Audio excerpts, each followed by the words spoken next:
रखकर चले जाते। बुढ़िया के पड़ोस में एक औरत रहती थी। वह हर रोज ये देखकर ईर्ष्या करती कि इसका तो कोई नहीं है, फिर भी इसे खाने के लिए खिचड़ी मिल ही जाती है। एक दिन कार्तिक महीने का स्नान करने के लिए वह बूढ़ी माई गंगा जी गई। पीछे से कृष्ण भगवान उसका खिचड़ी का कटोरा रखकर चले गए। तब बूढ़ी माई की पड़ोसन ने जब वह खिचड़ी का कटोरा खिड़की पर रखा देखा और ये देखा कि बूढ़ी माई नहीं है, तब वह कटोरा उठाकर घर के पिछवाड़े फेंक आई। इधर कार्तिक स्नान के बाद बूढ़ी माई घर पर वापस आई तो उन्हें खिचड़ी का कटोरा नहीं मिला और वह भूखी ही रह गई। वह बार बार एक ही बात कहती जाती कि कहाँ गई मेरी खिचड़ी और कहाँ गया मेरा खिचड़ी का कटोरा। उधर दूसरी ओर पड़ोसन ने जहाँ वह खिचड़ी फेंकी थी वहाँ पर एक पौधा उगा जिसमें दो फूल खिले। फिर एक दिन की बात है, उस देश का राजा उस ओर से निकला जहाँ पर वह फूल खिले हुए थे। वह राजा निसंतान था। जब उसकी दृष्टि उन फूलों पर पड़ी तो वह उन्हें तोड़कर घर ले आया। घर लाने पर उसने वह फूल अपनी रानी को दिए, जिन्हें सूंघने पर वह रानी गर्भवती हो गई और 9 महीने बाद रानी ने 2 स्वस्थ पुत्रों को जन्म दिया।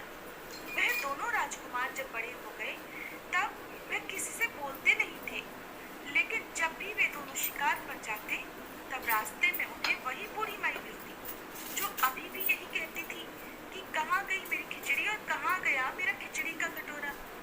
बूढ़ी माई की बात सुनकर वह दोनों भाई उनसे कहते, हम है तेरी खिचड़ी और हम है तेरा बेला। अब तो वे दोनों राजकुमार जब भी शिकार पर जाते तो बूढ़ी माई यही बात कहती और वे दोनों हमेशा वही उत्तर देते। एक बार राजा के कान में ये बात पड़ गई कि ये राजकुमार जो महल में गूंगे रहते हैं वही जंगल में एक बूढ़ी माई के मिलने पर उनसे बात करते हैं। राजा को बड़ा आश्चर्य हुआ कि ये दोनों तो किसी से कभी बोलते नहीं, तब वह बूढ़ी माई से कैसे बात कर लेते हैं। राजा ने बूढ़ी माई को राजमहल में बुलवाया और कहा कि हम में से तो ये किसी से नहीं बोलते और न ही हमने आज तक इन्हें बोलते देखा, लेकिन तुमसे ये कैसे बोलते हैं। तब बूढ़ी माई ने कहा कि महाराज, मुझे भी नहीं पता कि ये मुझसे कैसे बोल लेते हैं। मैं तो कार्तिक का व्रत करती थी और कृष्ण भगवान मुझे खिचड़ी का कटोरा भरकर दे जाते थे। एक दिन मैं स्नान करके वापस आई तो मुझे वह खिचड़ी नहीं मिली। जब मैं कहने लगी कि कहाँ गई मेरी खिचड़ी और कहाँ गया मेरा कटोरा, तब इन दोनों लड़कों ने कहा कि तुम्हारी पड़ोसन ने तुम्हारी खिचड़ी फेंक दी और उसके 2 फूल बन गए थे। वह फूल राजा तोड़कर ले गया, जिसे रानी ने सूखा तो हम 2 लड़कों का जन्म हुआ और हमें भगवान ने तुम्हारे लिए ही भेजा है। सारी बात सुनकर अब तो राजा ने बूढ़ी माई को महल में ही रहने को कहा। इस तरह कार्तिक स्नान के पुण्य प्रताप से बूढ़ी माई के दिन फिर गए और वह महल में खूब ठाठ से रहने लगी। हे कार्तिक महाराज, जैसे आपने बूढ़ी माई की बात सुनी वैसे ही आपका व्रत करने वाले और इस कहानी को सुनने वालों की भी सुनना। सभी प्रेम से बोलिए कार्तिक मास की जय। मास महात्म्य के दूसरे दिन का अध्याय। कार्तिक मास के लिए श्रेष्ठ कार्यों, तुलसी की महिमा और पूजा आराधना के बारे में इतना सुनने के पश्चात नारद जी ने ब्रह्मा जी से प्रार्थना की, हे जगत पिता, अब आप मुझे कृपा करके उस उत्तम देवता के बारे में भी बताएं जिनका पूजन इस माह में करना चाहिए। ब्रह्मा जी ने उत्तर दिया, हे वत्स, गंडकी नदी के उत्तर की ओर गिरिजा के दक्षिण में 40 कोस की भूमि महाक्षेत्र कहलाती है। वहाँ पर शालिग्राम तथा गोमती चक्र पाए जाते हैं। इनका पूजन करने और चरणामृत लेने से मनुष्य मुक्ति को प्राप्त हो जाता है। चरणामृत लेते समय यह मंत्र उच्चारण करना चाहिए, ओम अकाल मृत्यु हरणम सर्व व्याधि विनाशनम विष्णु पादोदकम पीत्वा पुनर्जन्म न विद्यते।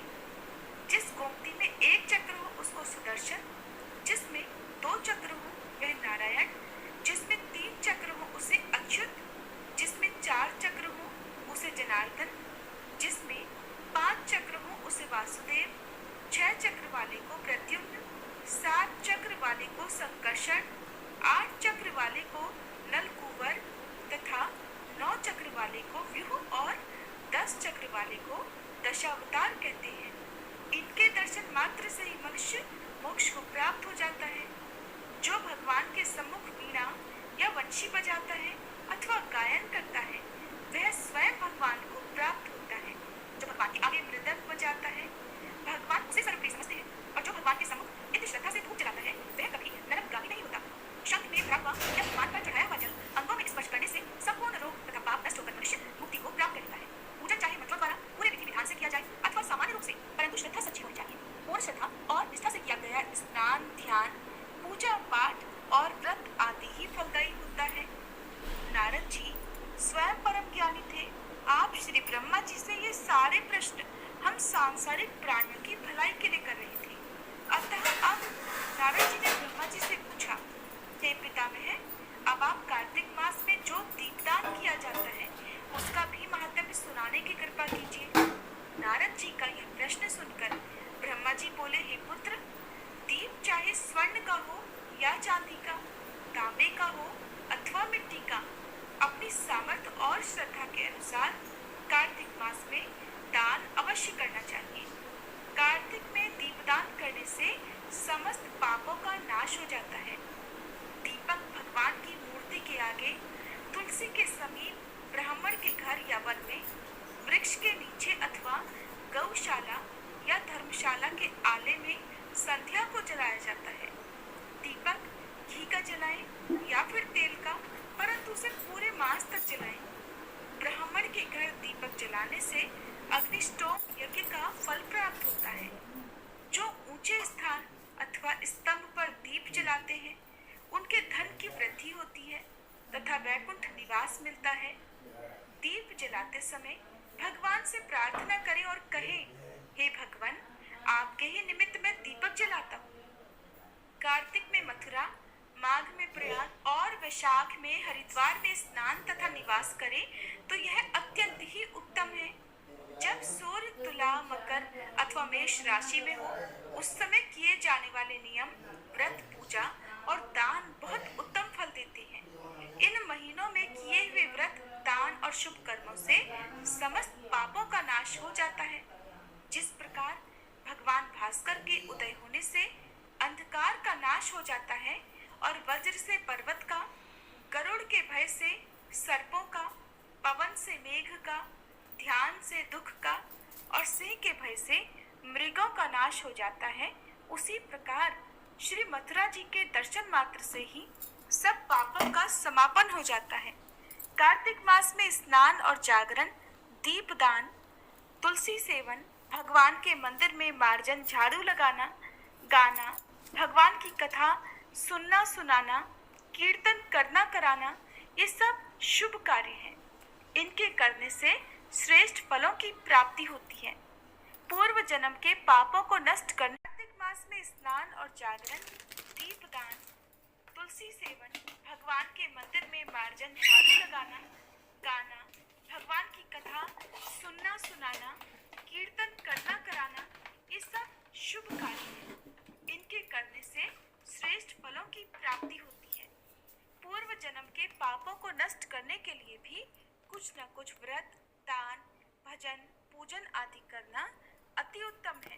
ब्रह्मा जी के मुख से पूर्व जन्म के पाप शब्द सुनकर नारद जी ने पूछा, हे विधाता, पूर्व जन्म के पाप किस प्रकार जाने जा सकते हैं? ये सुनने की मेरी इच्छा है, सो आप कृपा करके सुना दीजिए।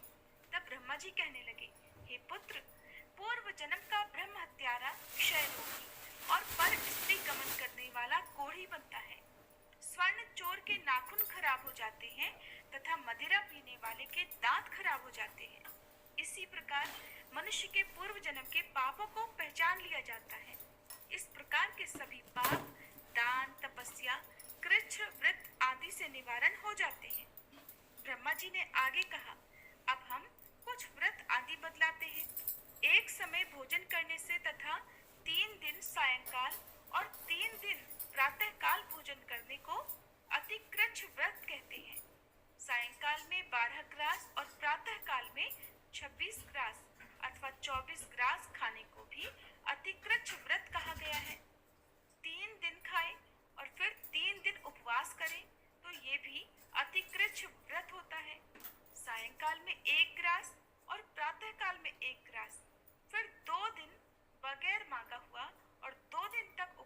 करे तो ये अतिकृच्छार व्रत कहलाता है। 21 दिन तक केवल दूध या पानी पीता रहे तो यह अतिकृच्छ व्रत कहलाता है। 12 दिन उपवास करना पुराग व्रत कहलाता है। 4 दिन बिल्कुल कुछ नहीं खाना, फिर सत्तू खाना या छाछ पीना, इसके बाद ब्राह्मण को दक्षिणा देना सौम्य कृच्छ व्रत कहा गया है। 12 दिन तक उपवास करना द्वादश कृच्छ व्रत कहलाता है। तुला पुरुष का दान करना है। तुला पुरुष का दान करना और गोघृत, गोबर, दूध, दही तथा कुश का जल पीना और दूसरे दिन उपवास करना ये कृच्छ संतपन व्रत कहलाता है। 3 दिन गौमूत्र, 3 दिन गोबर, फिर 3 दिन दही, 3 दिन दूध और 3 दिन तक घी खाने से कृच्छ संतपन व्रत होता है। यह समस्त पापों को नाश करने वाला व्रत है। इसी प्रकार गूलर, कमल, बेल के पत्ते या कुशा का जल प्रतिदिन पीना भी ऊन कृच्छ व्रत माना जाता है। 3 दिन तक उपवास करके फिर सभी बातें जो बताई गई हैं उन वस्तुओं को पिए तो पूर्ण कृच्छ व्रत संपन्न होता है। पका हुआ दूध, घी और जल एक दिन पिए और एक दिन उपवास करें तो इसे तप्त कृच्छ व्रत कहते हैं। जल, दूध और घी तपाकर 3 दिन तक पिए और एक समय स्नान करें तो वह भी तप्त कृच्छ व्रत होता है। इसका प्रमाण पानी 8 तोला, दूध 12 तोला, घी 4 तोला होना चाहिए। कार्तिक शुक्ला चतुर्दशी को भगवान का पूजन करना चाहिए। उस रात्रि को उपवास रखकर और कमर तक जल में खड़े रहकर रात्रि भर भजन करने को जल कृच्छ व्रत कहा गया है।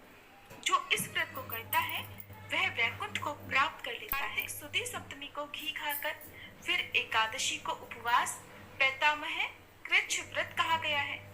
ये पैतामह कृच्छ व्रत करके दिन में भगवान श्री कृष्णचंद्र का पूजन करे तो व्रत करने वाला तीनों लोकों में पवित्र होकर वैकुंठ को प्राप्त कर लेता है। कार्तिक सुदी छठ से 3 दिन उपवास करने से महेंद्र कृच्छ व्रत हो जाता है। इसे करके मनुष्य दुर्लभ वैकुंठ में वास पाता है। 3 दिन अन्न भक्षण करने और 3 दिन उपवास करने से पत्र पंचक व्रत हो जाता है। इसे वैष्णव कृच्छ व्रत कहते हैं। यदि एकम से पंचमी तक केवल दही खाए फिर एकादशी तथा द्वादशी को भगवान का पूजन करे तो उसे परम कृच्छ व्रत कहा गया है। इसके करने से श्वेत द्वीप में वास मिलता है। जो शुक्ल पक्ष की एकम से प्रतिदिन एक ग्रास कम करता है तथा अमावस्या को कुछ नहीं खाता तो यह चांद्रायण व्रत कहलाता है। 1 ग्रास 2 तोले अर्थात 25 ग्राम के लगभग मानना चाहिए। एक बार में जितना भोजन आसानी से मुंह में आ जाए इतना ही ग्रास लेना चाहिए। कृष्ण पक्ष के आदि में 14 को 5 ग्रास और फिर प्रतिदिन एक ग्रास बढ़ाकर एक पक्ष में 240 ग्रास पूरे करने चाहिए। इसे भी चांद्रायण व्रत कहते हैं। 2 सप्ताह गाय के 4 स्तनों का दूध पिए, फिर 7 दिन तक 2 स्तनों का दूध और फिर 6 दिन तक केवल 1 स्तन का दूध पिए, फिर 3 दिन अन्न जल कुछ न लेकर केवल वायु ही सेवन करने से सोमपान नामक व्रत पूर्ण होता है। ये व्रत समस्त पापों का नाश करने वाला है। गेहूं तथा चावल की कांजी, दूध, दही, घी, जल और पंचगव्य तथा ये सारी चीजें नियम पूर्वक कार्तिक मास में खाने से भी साप्तायक कृच्छ व्रत हो जाता है। इस व्रत को करने वाले को भी विष्णु लोक की प्राप्ति हो जाती है। बेल, पलाश, गूलर का काढ़ा और गर्म दूध पीकर एकादशी व्रत करने वाला द्वादशी को पारण करे तो निश्चय ही वैकुंठ में स्थान प्राप्त हो जाता है। जो व्यक्ति कार्तिक सुदी सप्तमी, अष्टमी, नवमी और दशमी को जल कमल खाए फिर एकादशी को उपवास करे तो यह लक्ष्मी व्रत कहलाता है। इस लक्ष्मी व्रत को करने वालों पर लक्ष्मी जी कृपालु बनी रहती हैं और अंत में उन्हें भगवान विष्णु के वैकुंठ लोक में वास मिलता है। प्रातः काल में 4 ग्रास और सायंकाल न खाने से शिशु चांद्रायण व्रत होता है। कार्तिक सुदी 14 के ब्रह्मकूच व्रत में गौरी का पूजन करना चाहिए और इसकी विधि इस प्रकार है। गौमूत्र, गोबर,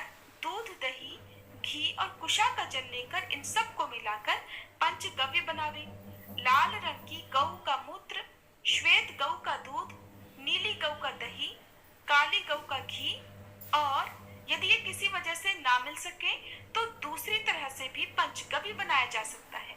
मिलाए जाने वाली वस्तुओं की मात्रा इस प्रकार है: गौमूत्र 8 ग्राम, गोबर 19, दूध 12, दही 10, घी 8 और कुशा का जल 4 ग्राम मिलाएं। इसको कुशा के पत्तों में रखकर विधिवत हवन करें। वेद के इन मंत्रों से आहुति देनी चाहिए: इरावती, इदम विष्णु विक्रमे, शर्वती, मनस्तोक, शवती। इन मंत्रों से आहुति देकर बचा हुआ पंचगव्य पान कर लेना चाहिए। ये पलाश के पात्र में या स्वर्ण अथवा चांदी के पात्र में पान करना चाहिए। एक दिन तथा रात्रि उपवास करें, साथ ही भगवान का स्मरण करें। यदि स्त्री व्रत करे तो अपने पति की दीर्घायु की भी कामना करें। आंवला या तुलसी का पूजन भी करना चाहिए। व्रत समाप्ति के बाद ब्राह्मण को गौदान करना चाहिए। इन व्रतों को करने से व्रत करने वाला भगवान का प्रिय पात्र तो बनता ही है, इस लोक में सभी सुख और ऐश्वर्य भोग कर अंत में मोक्ष को भी प्राप्त कर लेता है। हरे कृष्ण। कार्तिक मास महात्म्य में आज बस इतना ही। इसके आगे का वृत्तांत आप सभी कल के अध्याय में सुनिएगा। अब आपको सुनाते हैं ठाकुर जी के एक भक्त हरिदास जी की कथा, और फिर कथा के अंत में आज आप श्री तुलसी चालीसा पाठ और आरती भी जरूर सुनिएगा। महात्मा हरिदास जी फुलिया के पास ही पुण्य सलीला माँ जानवी के किनारे एक गुफा बनाकर उसमें रहा करते थे। उनकी ख्याति दूर दूर तक फैल गई थी।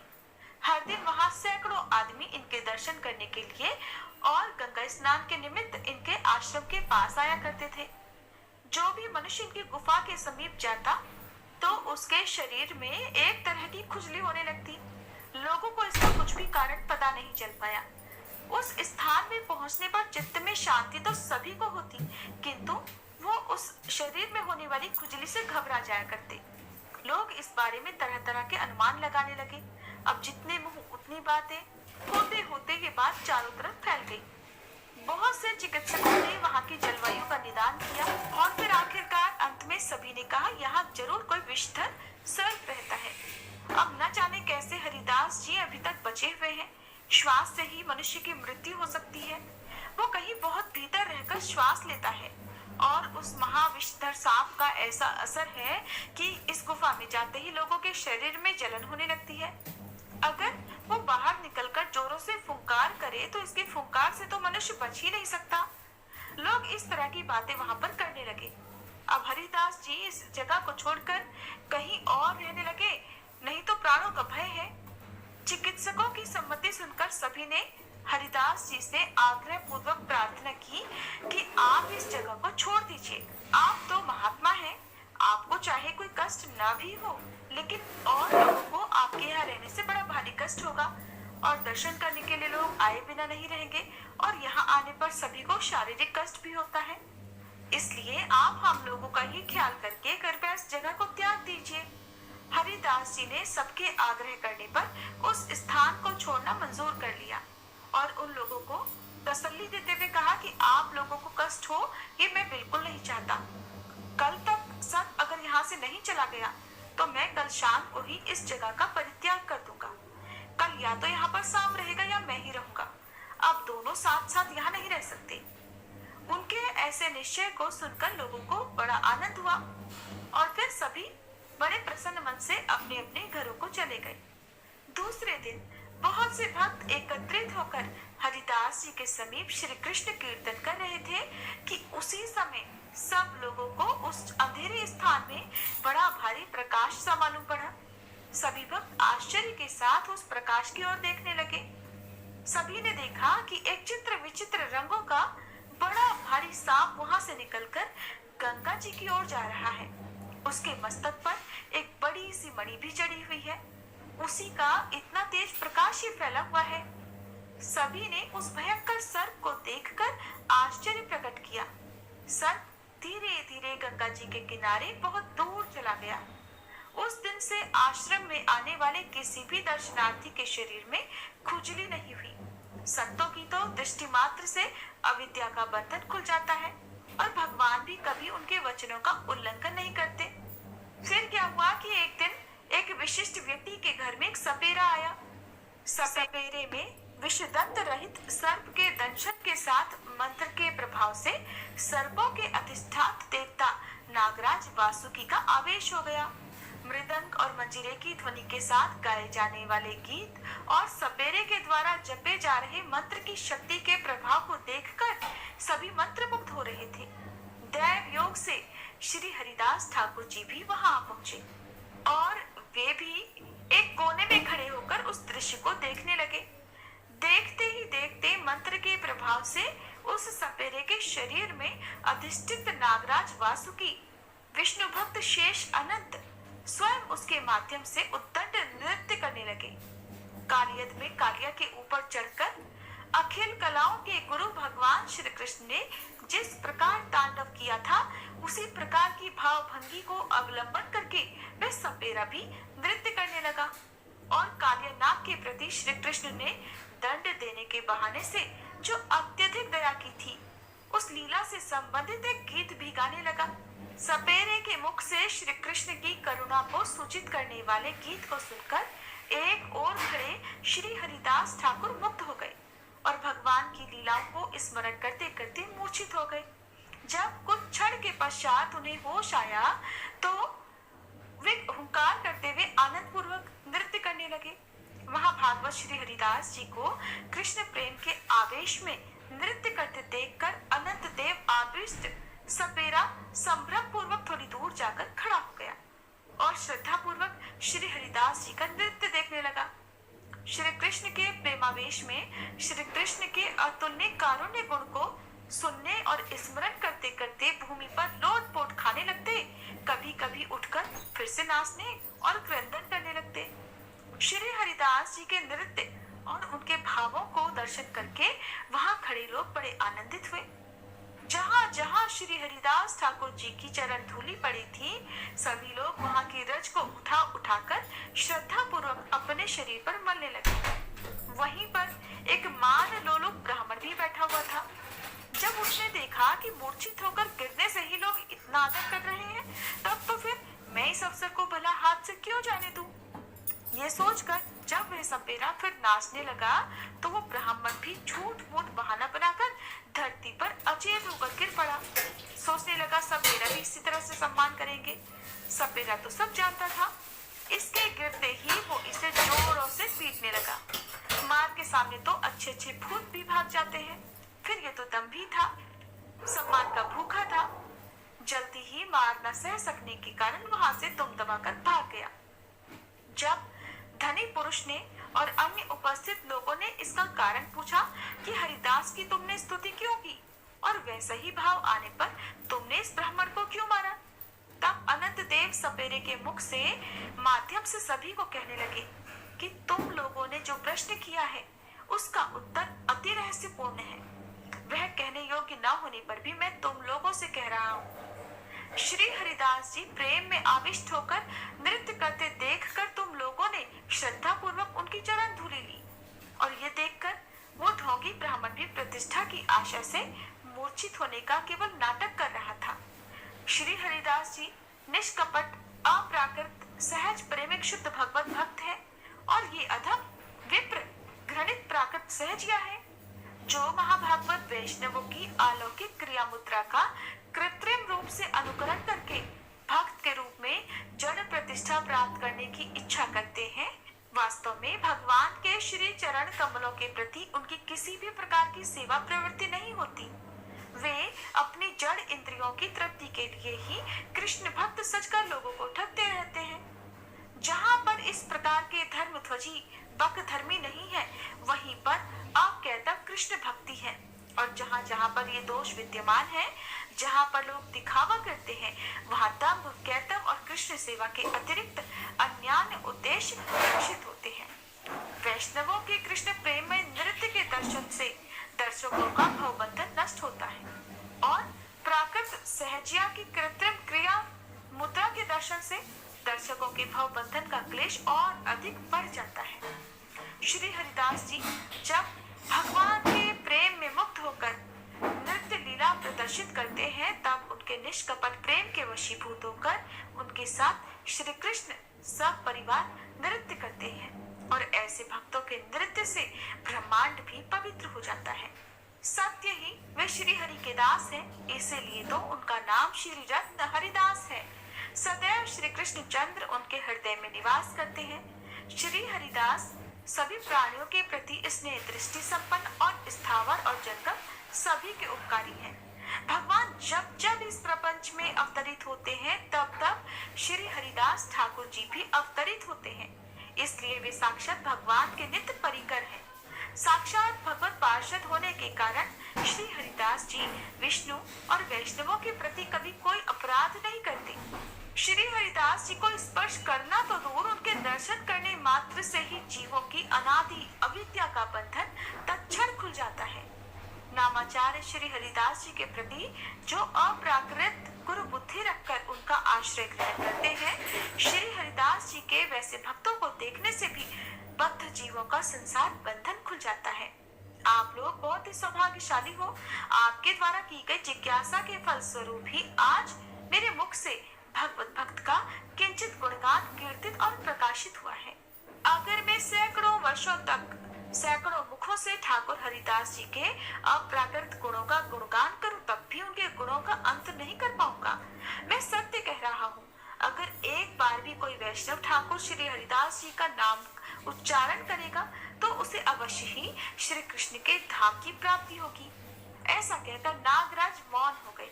श्री हरिदास जी की महिमा सुनकर सभी लोग बड़े आनंदित हुए।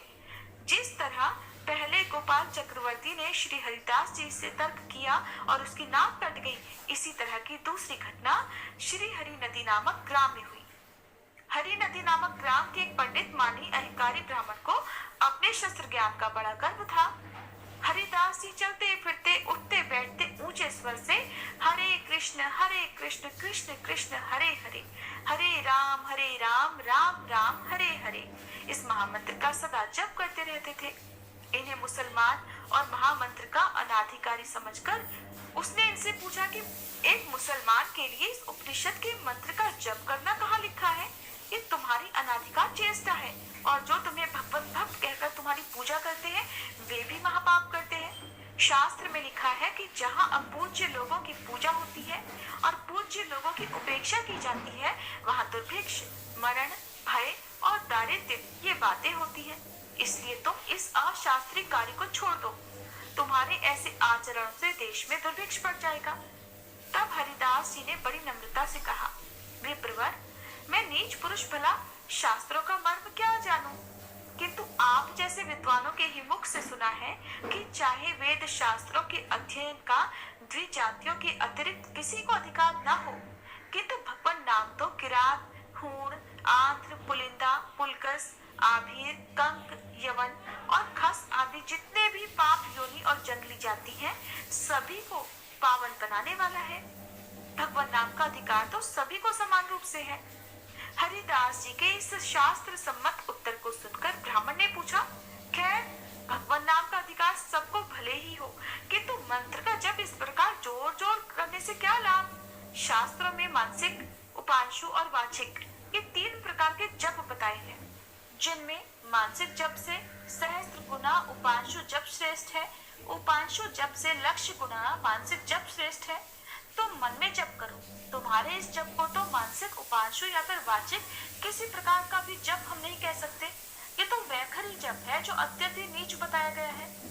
तब हरिदास जी ने उसी प्रकार नम्रता पूर्वक कहा कि महाराज, मैं खुद तो कुछ जानता नहीं, किंतु मैंने अपने गुरुदेव श्री अद्वैताचार्य जी के मुख से थोड़ा थोड़ा शास्त्र का रहस्य सुना है। आपने जो 3 प्रकार के जप बताए हैं और जिनमें मानसिक जप को सर्वश्रेष्ठ बताया है, वह तो उन मंत्रों के जप के लिए है जिनकी विधिवत गुरु के द्वारा दीक्षा लेकर शास्त्र की विधि के अनुसार केवल पवित्रावस्था में ही सांगोपांग जप किया जाता है। ऐसे मंत्र गोप्य कहे जाते हैं, वे दूसरों के सामने प्रकट नहीं होते। किंतु भगवान नाम के लिए तो शास्त्रों में कोई विधि ही नहीं बताई गई। इसका जप तो सर्व काल में, सभी जगह पर सबके सामने और सब परिस्थितियों में किया जाता है। जगह पर सबके सामने और सब परिस्थितियों में किया जाता है। अन्य मंत्रों का चाहे धीरे धीरे जप का अधिक महात्म्य भले ही हो, किंतु भगवान नाम का महात्म्य तो जोरों से ही उच्चारण करने में बताया है। भगवान नाम जितने जोरों से उच्चारण किया जाएगा उसका उतना ही अधिक महात्म्य होगा। क्योंकि धीरे धीरे नाम जप करने वाला तो अकेला अपने आप को ही पावन बना सकता है, किंतु ऊंचे स्वर से संकीर्तन करने वाला तो सुनने वाले जड़ और चेतन सभी को पावन बनाता है। उनकी इस बात को सुनकर ब्राह्मण ने झुंझलाकर कहा कि सब शास्त्रों के वाक्य अर्थवाद के नाम से पुकारे जाते हैं। लोगों के नाम जप और संकीर्तन में श्रद्धा हो, इसलिए ऐसे ऐसे वाक्य कहीं कहीं कह दिए गए हैं। जबकि यथार्थ बात तो ये है कि बिना देवी संपत्ति का आश्रय ग्रहण किए नाम जप से कुछ भी नहीं होने वाला। अगर नाम जप से ही मनुष्य का उद्धार हो जाता तो फिर इतने शास्त्रों की रचना ही क्यों होती। हरिदास जी ने भी नम्रता के साथ कहा, पंडित जी, श्रद्धा होना ही तो कठिन है। अगर सचमुच में केवल भगवान नाम पर ही पूर्ण रूप से श्रद्धा जम जाए तो फिर शास्त्रों की तो आवश्यकता ही नहीं रहती। शास्त्रों में भी और क्या है, सर्वत्र भगवान पर श्रद्धा करो, यही तो वाक्य मिलते हैं। श्रद्धा विश्वास की पुष्टि करने के ही निमित्त शास्त्र है। तब आवेश में आकर ब्राह्मण ने कहा, अगर केवल भगवान नाम जप से ही सब कुछ हो जाए तो मैं अपने नाक और कान दोनों कटवा लूंगा। हरिदास जी ये कहते हुए चले गए कि अगर आपको विश्वास नहीं है तो ना सही, मैंने तो अपने विश्वास की बात आपसे कह दी। सुनते हैं उस ब्राह्मण की पीनस रोग से नाक सड़ गई और वह गल गल कर गिर पड़ी। भगवान नाम विरोधी की जो भी दशा हो वो थोड़ी ही है। संपूर्ण दुखों का एकमात्र मूल कारण भगवान नाम से विमुख होना ही तो है। इस प्रकार महात्मा हरिदास जी भगवान नाम का महात्म्य स्थापित करते हुए गंगा जी के किनारे निवास करने लगे। जब उन्होंने सुना कि नवद्वीप में उदय होकर गौरचंद्र अपनी शीतल और सुखमय कृपा किरणों से भक्तों के हृदयों को भक्ति रसामृत से सींच रहे हैं, तो ये भी तो उस निष्कलंक पूर्ण चंद्र की छाया में आकर नवद्वीप में ही रहने लगे। ये अद्वैताचार्य के कृपा पात्र तो पहले से ही थे, इसलिए इन्हें प्रभु के अंतरंग भक्त बनने में और अधिक समय बिल्कुल नहीं लगा। थोड़े ही दिनों में ये प्रभु के प्रधान कृपा पात्र भक्तों में गिने जाने लगे। इनकी भगवान नाम निष्ठा का सभी भक्त बड़ा आदर करते और प्रभु तो इन्हें बहुत अधिक चाहते थे। इसलिए इन्होंने भी अपना सर्वस्व प्रभु के पाद पद्मों में समर्पित कर दिया। इनकी प्रत्येक चेष्टा प्रभु की इच्छा अनुसार ही होती थी। ये भक्तों के साथ संकीर्तन में रात भर नृत्य करते रहते थे और नृत्य में बेसुध होकर गिर भी पड़ते थे। इस प्रकार श्रीवास पंडित का घर श्री कृष्ण कीर्तन का प्रधान अड्डा बन गया। शाम होते ही सारे भक्त एकत्रित हो जाते और भक्तों के एकत्रित हो जाने पर किवाड़ बंद कर दिए जाते और फिर प्रारंभ होता संकीर्तन। फिर चाहे कोई भी आए कोई भी जाए, किसी के लिए किवाड़ नहीं खुलते थे। इससे बहुत से आदमी तो निराश होकर लौट जाते और वे संकीर्तन के बारे में तरह तरह के अपवाद फैलाते। इस तरह एक ओर तो सज्जन भक्त संकीर्तन के आनंद में परमानंद का रसस्वादन करने लगे और दूसरी ओर निंदक लोग संकीर्तन के प्रति बुरे भावों का प्रचार करते हुए अपनी ही आत्मा को कलुषित बनाने लगे, अपनी ही आत्मा में कलंक लगाने लगे।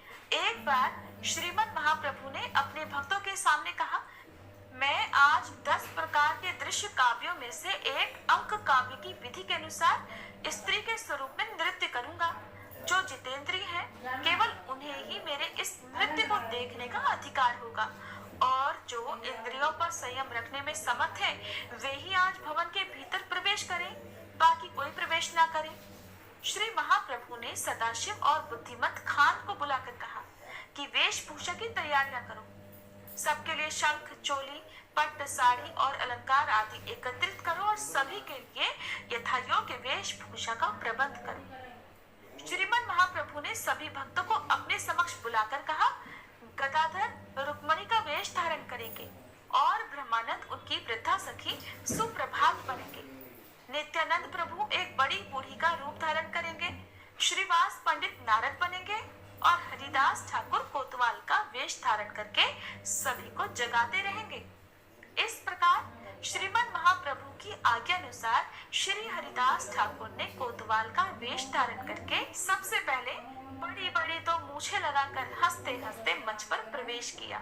उस समय उनके सिर पर एक बड़ी पगड़ी शोभा पा रही थी और उन्होंने सुंदर धोती पहनी हुई थी। हाथ में दंड लिए वे सबको सावधान करते हुए कह रहे थे, अरे भाइयों, सावधान हो जाओ। आज जगत के प्राण स्वरूप प्रभु लक्ष्मी के रूप में नृत्य करेंगे।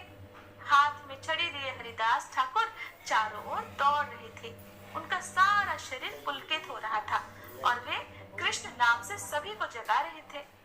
श्री हरिदास जी सभी को दम्भ पूर्वक आह्वान करते हुए कह रहे थे, कृष्ण का भजन करो, कृष्ण की सेवा करो और कृष्ण का नाम लो। श्री हरिदास जी को देखकर सभी हंसने लगे और उनसे पूछने लगे, अरे तुम कौन हो, यहाँ क्यों आए हो? तब श्री हरिदास जी ने कहा, मैं वैकुंठ का कोतवाल हूँ और मैं सभी को जगाते हुए सब समय घूमता रहता हूँ। वैकुंठ को छोड़कर प्रभु यहाँ आ गए हैं और वे सभा में अपनी प्रेम भक्ति का वितरण करेंगे। आज वे लक्ष्मी जी के वेश में नृत्य करेंगे। तुम सभी लोग आज सावधानी पूर्वक प्रेम भक्ति को लूट लो। ऐसा कहकर श्री हरिदास जी अपने दोनों हाथों से अपनी मूंछों को ताव देते हुए मुरारी गुप्त के साथ दौड़ने लगे। उस समय दोनों की दिव्य देह प्रेम से पुलकित हो रही थी और दोनों के शरीर से श्री गिरचंद्र के विलास का उन्मेष था। इस तरह 7 दिन तक होने वाले श्रीमन महाप्रभु की लीला श्री हरिदास जी ने कोतवाल की भूमिका निभाकर श्रीमन महाप्रभु और सभी भक्तों को आनंद प्रदान किया। एक दिन श्रीवास पंडित जी के घर महाप्रभु के नृत्य संकीर्तन के अंत में एक ब्राह्मणी ने आकर श्रीमन महाप्रभु के चरण पकड़ लिए और उनके चरणों की धूलि को बार बार मस्तक पर धारण करने लगी। श्रीमन महाप्रभु को ये देखकर बड़ा दुख हुआ। उसी समय महाप्रभु वहां से भागकर गंगा जी में जा कूदे। श्री नित्यानंद प्रभु और श्री हरिदास जी ने आकर उन्हें बाहर निकाला। श्री गौर सुंदर ने 24 वर्ष की आयु में गृहस्थाश्रम त्याग कर संन्यास ग्रहण किया और श्री कृष्ण चैतन्य नाम से परिचित श्री जगन्नाथपुरी में आ गए। श्री सार्वभौम भट्टाचार्य जी के कहने पर राजा प्रताप रुद्र ने श्री चैतन्य महाप्रभु के रहने की व्यवस्था अपने राजपुरोहित श्री काशी मिश्र के भवन में कर दी थी। एक बार श्री अद्वैताचार्य, श्री शिवानंद सेन, श्री वासुदेव, श्री मुरारी गुप्त और अन्य लगभग 200 भक्तों के साथ श्री हरिदास जी भी श्रीमन महाप्रभु के दर्शन के लिए श्री जगन्नाथपुरी आए। श्री गोपीनाथ आचार्य ने अट्टालिका से श्री सार्वभौम भट्टाचार्य और महाराज प्रताप रुद्र एक एक करके अपने सभी भक्तों का परिचय बताया। इस प्रकार भक्तों का परिचय बताते बताते श्री हरिदास जी की ओर संकेत करते हुए कहने लगे, उन्हें देखो, वे जगत को पवित्र करने वाले श्री हरिदास ठाकुर हैं। सभी भक्त श्रीमन महाप्रभु के दर्शन करने के लिए श्री काशी मिश्र के भवन की ओर चल पड़े। किंतु मार्ग में ही उन सब को श्रीमन महाप्रभु की भेंट हो गई। सभी भक्तों से मिलकर श्रीमन महाप्रभु को बड़ा हर्ष हुआ।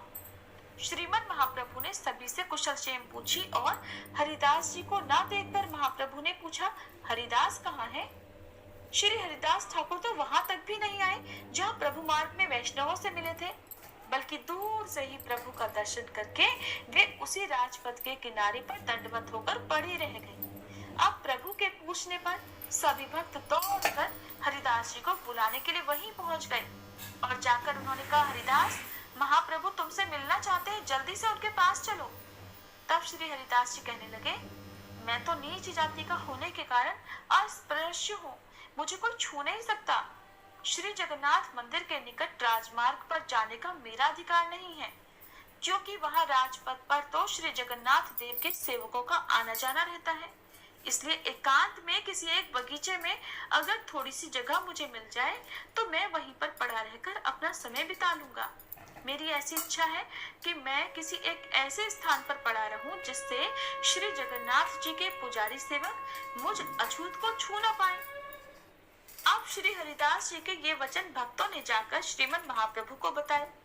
श्रीमन महाप्रभु हरिदास जी के विचार सुनकर बड़े प्रसन्न हुए। उसी समय श्री काशी मिश्र के 2 व्यक्तियों के साथ वहां आए और उन्होंने श्रीमन महाप्रभु के चरणों की वंदना की।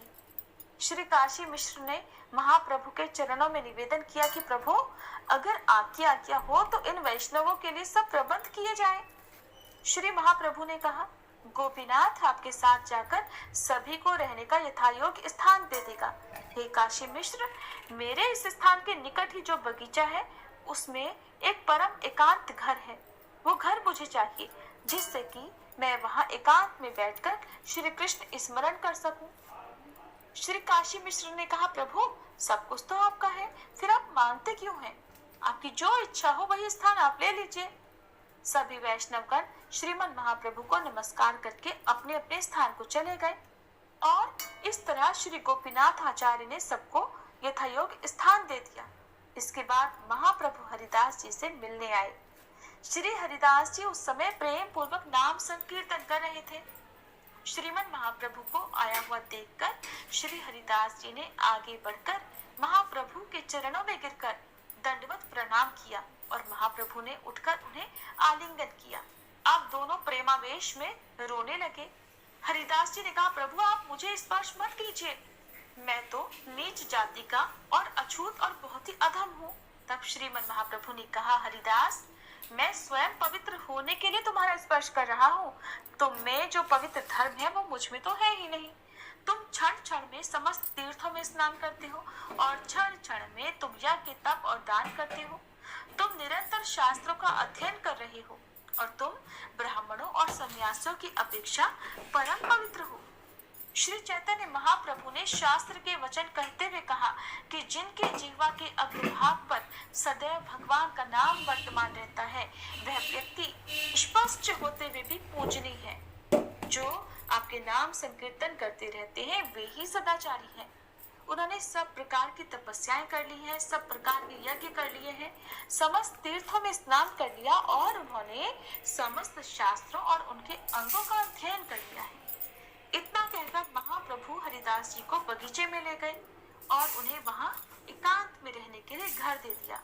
उन्होंने कहा, हरिदास अब तुम इस जगह पर रहकर भजन करो, मैं यहाँ आकर प्रतिदिन तुमसे मिला करूंगा। श्री जगन्नाथ मंदिर के चक्र को देखकर तुम प्रणाम करना, तुम्हारे लिए प्रसाद यहीं पर आ जाएगा। श्री नित्यानंद प्रभु, श्री जगदानंद, पंडित श्री दामोदर और मुकुंद सभी ने श्री हरिदास जी से मिलकर बहुत आनंद का अनुभव किया। समुद्र स्नान करने के बाद महाप्रभु अपने स्थान पर लौट आए। सभी भक्त महाप्रभु के निवास स्थान पर प्रसाद पाने के लिए एकत्रित हुए। महाप्रभु ने सभी को अपने हाथों से प्रसाद परोसा, किंतु महाप्रभु के नहीं बैठने तक कोई भी प्रसाद नहीं पाएगा। इसलिए श्री स्वरूप दामोदर ने प्रभु से निवेदन किया कि सभी भक्त आपकी अपेक्षा कर रहे हैं, इसलिए आप और श्री नित्यानंद प्रभु दोनों प्रसाद पाने बैठिए और मैं सभी को परिवेशन कर दूंगा। तब महाप्रभु ने कुछ प्रसाद अन्न श्री गोविंद के हाथ में देकर यत्न पूर्वक उसे श्री हरिदास जी के पास भिजवाया।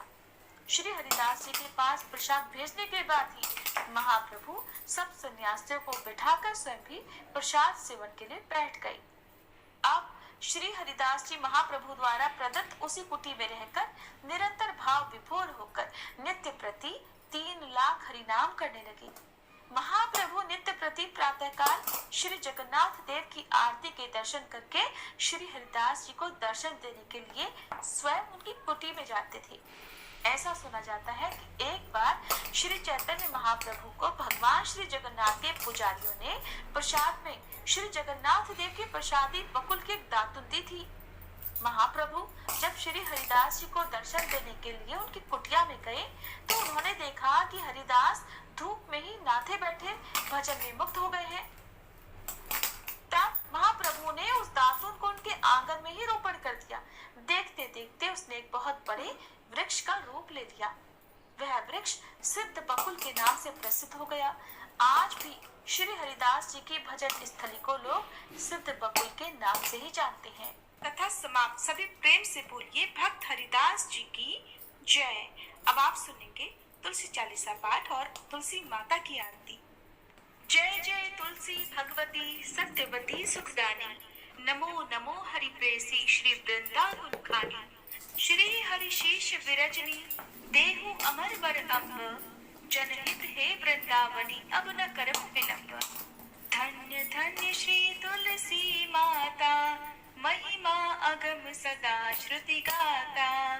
हरि के प्राण से तब भारी। जब प्रसन्न है दर्शन दीन हो, तब कर जोरी विनय उस कीन हो। हे भगवंत कंत मम होहु, दीन जानि जानि छाड़हु छोहु। सुनि लक्ष्मी तुलसी की बानी, दीन हो श्राप कथ पर आनी। उस अयोग्य वर मांगन हारी, होहु बिटप तुम जड़ तनु धारी। सुनि तुलसी ही श्रव्युत ही ठामा, करहु वास तुहु नीचन धामा। दियो वचन हरि तब तत्काला, सुनहु सुमुखी जानि होहु बिहाला। समय पाई ब्योहरो पाति तोरा, पूजहि आस वचन सत मोरा। तब गोकुल मह गोप सुदामा, तासु भई तुलसी तू बामा। कृष्ण रास लीला के माही, राधे शक्यो प्रेम लखि नाही। दियो श्राप तुलसी तत्काला, नर लोकहि तुम जन्महु बाला। यो गोप वह दानव राजा, शंख चूर्ण नामक शिर ताजा। तुलसी भई दासों की नारी, परम सती गुण रूप अगारी। अस द्वै कल्प बीत जब गयहु, कल्प तृतीय जन तब भयहु। वृंदा नाम भयो तुलसी को, असुर जलंधर नाम प्रतीको। कर अति द्वंद अतुल बल धामा, कीन्हा शंकर से संग्रामा। जब निज सैन्य सहित शिव हारे, मरहि न तब हर हरि पुकारे। पतिव्रता वृंदा की नारी, को न सके पति संहारी। पति संहारी। तब जलंधर ही भेष बनाई, वृंदाधिक हरि पहुँचो जाई। शिव हित लहि करि कपट संगा, कियो सतीत्व धर्म तो ही भंगा। भयो जलंधर कर संहारा, सुनी उर शोक उबारा। देह क्षण दियो कपट हरि तारी, लखि वृंदा दुख गिरा उचारी। जलंधर जस हत्यो बीता, सोई रावण तस हरहि सीता। अस प्रस्तर सम हृदय तुम्हारा, धर्म खंडी मम पति संहारा। यही कारण लहि श्राप हमारा, होवे तनु पाषाण तुम्हारा। सुनि हरि तुरंत ही वचन उचारे, दियो श्राप बिना विचारे। लख्यो ना निज कर दूत पति को, छलन चढ़ियो जब पार्वती को। जड़ मति तुम अस हो जड़ रूपा, जग में तुलसी बिटप अनूपा। धग्व रूप हम शाली ग्रामा, नदी गंडकी बीच ललामा। जो तुलसी दल हम ही चढ़ई है, सब सुख भोग परम पद पई है। बिनु तुलसी हरि जलत शरीरा, अतिशय उठत शीश उर पीरा। जो तुलसी दल हरि शिर धारत, सो सहस्त्र घट अमृत डारत। तुलसी हरि मन रंजनिहारी, रोग दोष दुख भंजनिहारी।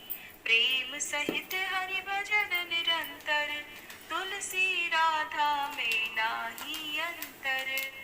व्यंजन हो 56 प्रकारा, बिन तुलसी दल ना हरहि प्यारा।